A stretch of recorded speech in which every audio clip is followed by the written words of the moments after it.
What's going on? Obviously, you clicked on this video because you want to see how I scaled my TikTok organic brand to 218K in revenue in a very short amount of time. Before I do that, I wanted to show you guys that this is real. It's actually a big part of the reason why I'm moving out of my mom's house here in Atlanta and into a luxury apartment in the heart of Tampa. As soon as I get there, I'll break down the store for you guys and let you know how I ran it up with $0 in ad spend.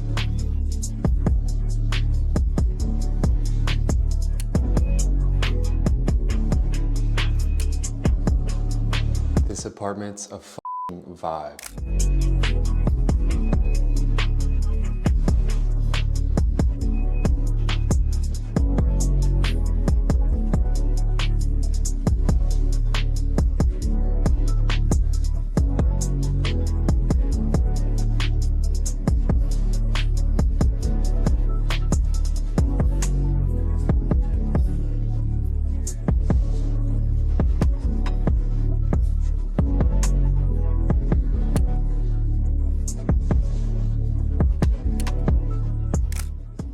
Before I jump straight into the video and reveal my strategy on how I made 218K, I just wanted to address that there is a bad name on people faking results in the ecom space. So I have both of my Shopify dashboards pulled up. I actually just launched a new store where I did the same exact thing and scaled to 80K. So I've actually scaled to around 300K collectively with this one strategy. 219K in revenue and 79K in revenue. No inspect element here either, boys. Testing.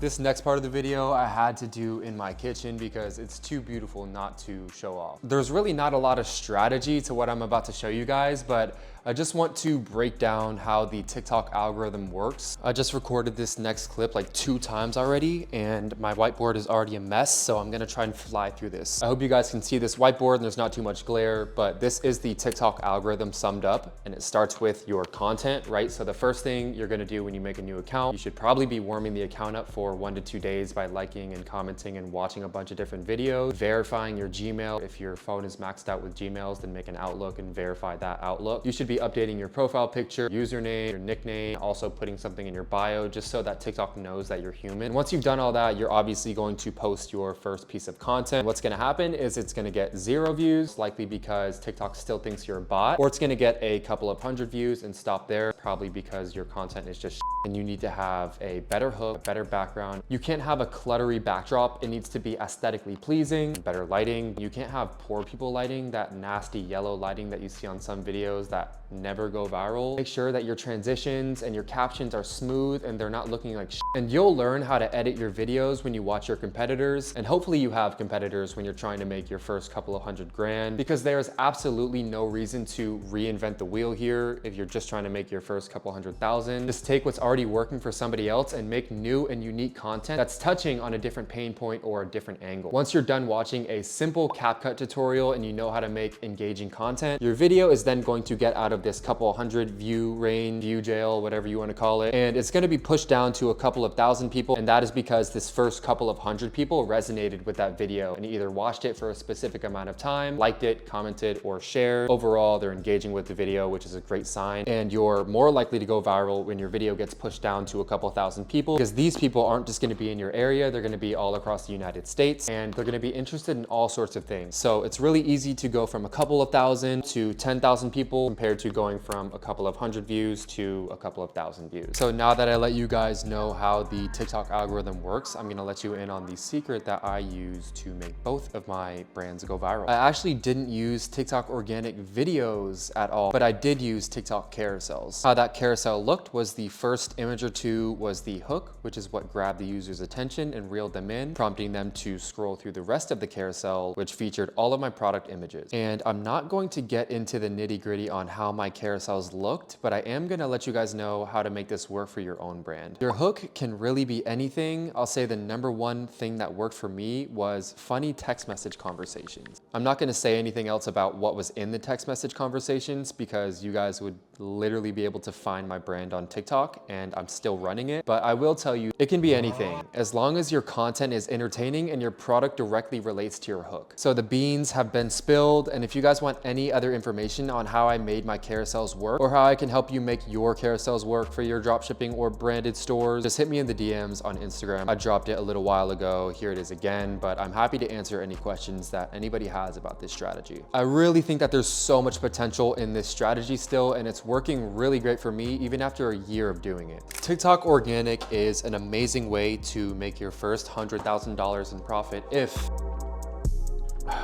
you can overcome these 3 roadblocks along the way. I'm not gonna touch on the product selection too much, but it is in your best interest to find a product that is easily brandable, small, lightweight, doesn't cost much to ship, and you can sell it for at least 3 times what you're buying it for. Here are a couple of golden standard brands that you can replicate. You'll find that a majority of these brands are really niche down, and they often have one hero product that they're selling, and then they have a couple of other small products that they're using as upsells or bundles to increase their average order value. Second roadblock that you're gonna have to get over is that payment processor holds are a big. I got my first super viral carousel that got me over 4 million views, and that equated to around $14,000 in revenue in a single day. With such a dramatic spike in revenue, that's gonna flag most payment processors, so ultimately my payments were held, and here are the things that I did to get my payments released. Number 1, I immediately opened up an LLC that matched the business bank account that my funds were being deposited into. If your business bank account name doesn't match your LLC, you can always create something called a DBA, which means doing business as, and I'm pretty sure you can have an unlimited number of DBAs per LLC, not financial advice. I also had to provide my payment processor with proof of tracking going back at least 30 days. So make sure that your supplier is giving you tracking numbers straight out of the gate, because you are gonna get your payments held at some point in time and you're going to need them. The last thing I had to give to my payment processor was all of my social media handles and screenshots of my Instagram, TikTok, things like that, just so that they can verify that the traffic was legit and I wasn't pulling some sort of scam. If you're able to provide your payment processor with all that, you'll most likely get your funds released, or you'll get 75% of your funds released with a 25% hold. That hold usually lasts around 90 to 120 days until it's released, and they just do that just to make sure that your chargeback rate doesn't go over 1%, and they need that money for some reason. And I agree, it is bullshit, but I totally understand where the payment processor is coming from now that we have kids that are making random Shopify websites and scamming people left and right. My last roadblock, and the thing that I struggled with the most, was my TikTok accounts going dark. A great way to combat this is just by recycling accounts. If you look at Tabs Chocolate, this is exactly what they did when they had accounts go dark. They made new Gmails, or if your phone number is maxed out with Gmails, you can do Outlook emails, or they hired people to create and post content for them. Just remember, before you start posting on these new accounts, warm them up for a few days and engage with some content so TikTok knows that you're not a robot. As far as creating a username for these accounts, make it something that's similar to your brand name. Make sure that your brand logo is the same in your profile picture across all your accounts. If you can get over these roadblocks, you're gonna make a shit ton of money.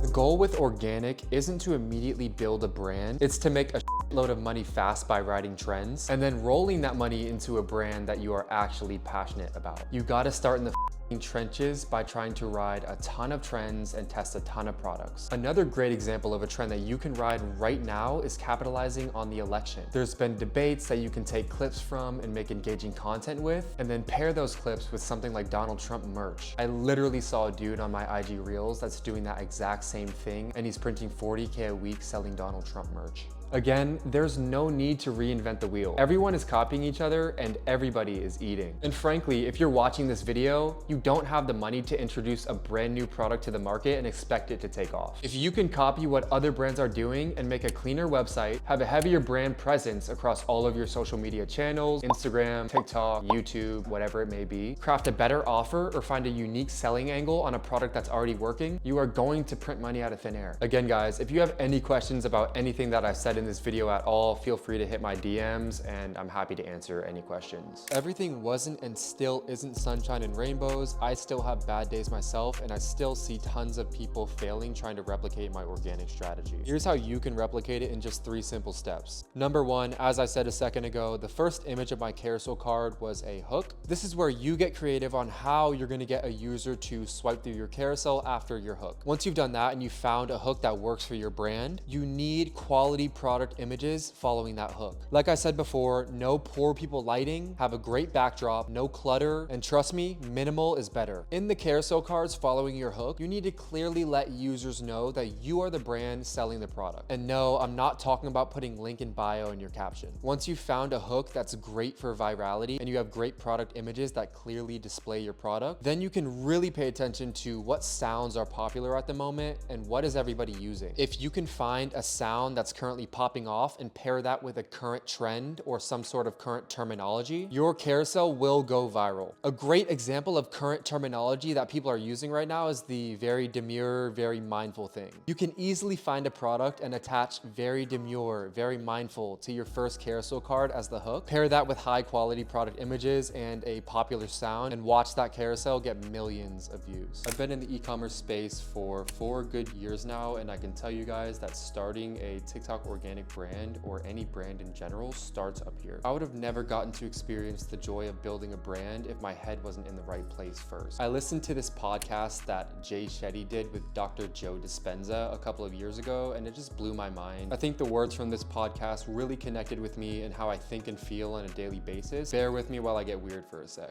Dr. Joe Dispenza says that our body creates more thoughts that are equal to the feeling that we're currently having. So a lot of us get caught in this loop of thinking in feeling. He coins thinking and feeling as the familiar past and says to do as much as possible to stay out of the familiar past. What happens if we don't stay out of the familiar past is that our body starts to develop a habit from this state of being, which leads to the predictable future. Familiar past and predictable future are both an unconscious state of mind, and they say that we're unconscious 95% of our waking moments, and that our brains are just dragging us through the predictable future based on our historical state of being, which is also known as thinking in the past. He says that the familiar past and predictable future are both knowns, and the only place that the unknown exists is in the present moment. The present moment is where the body and mind are free from the familiar past and predictable future. And this is where I've made the most progress. Living in the moment and actually taking control of my thoughts, which most people think they do, but they don't. The present moment is where I got uncomfortable and disciplined, where I stopped making the same unconscious choices and doing the same thing, creating the same experiences just for that familiar feeling that my body constantly craves. The present moment is where you really level up your life. The best way to live in the present moment is by stopping yourself throughout the day and realizing that you're thinking on autopilot. So my final words to you all watching this video is don't be unconscious, don't be a part of the program. If you can avoid doing these 2 things, you'll watch all you've ever wanted unfold right in front of your eyes.